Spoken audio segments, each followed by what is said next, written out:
IVM Productions Intellectual Videographic. He proposed you this problem about time.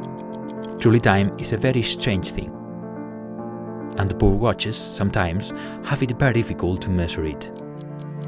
Are the situations some of them? Let's see. Situation A. We have a very long train, as long as we want, and the train passes very fast through the station of a town where an old man is standing still, leaning on his cane, on the platform, next to the road, and the old man has a clock on his wrist, which makes an hour. The train drives that moves away at a great speed.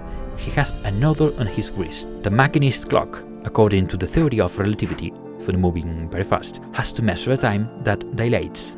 And therefore, this clock is delayed with respect to the old man's clock, which is still motionless on the platform.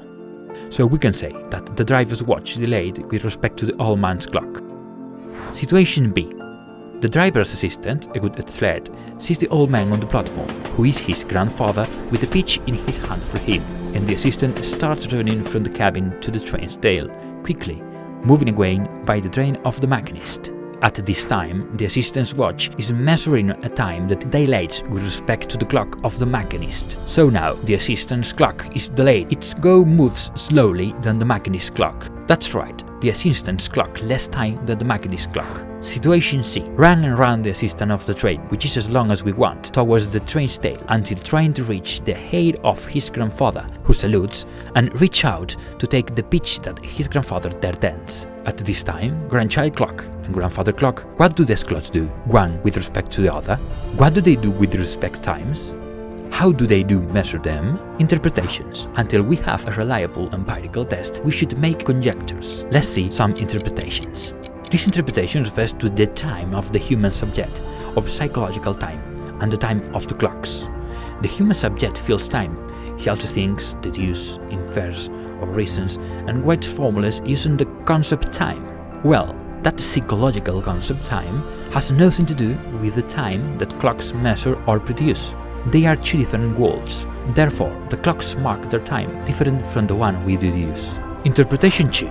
This interpretation relates the movement conditions of each clock in such a way that the grandson's clock, because it is motion, delays with respect to the one that is still, that of the machinist, and this one delays with respect to the one of the grandfather's, quiet in the platform. The hours that each clock shows are likely this, but when they are seen together, grandchild watch and grandfather's clock, to be immobile one with respect to the other. They must mark the same. So, if we do not look at them, they mark differently, but if we look at them, they mark the same. Although it seems impossible to us, it is, and it must be accepted that it is so, according to the interpretation.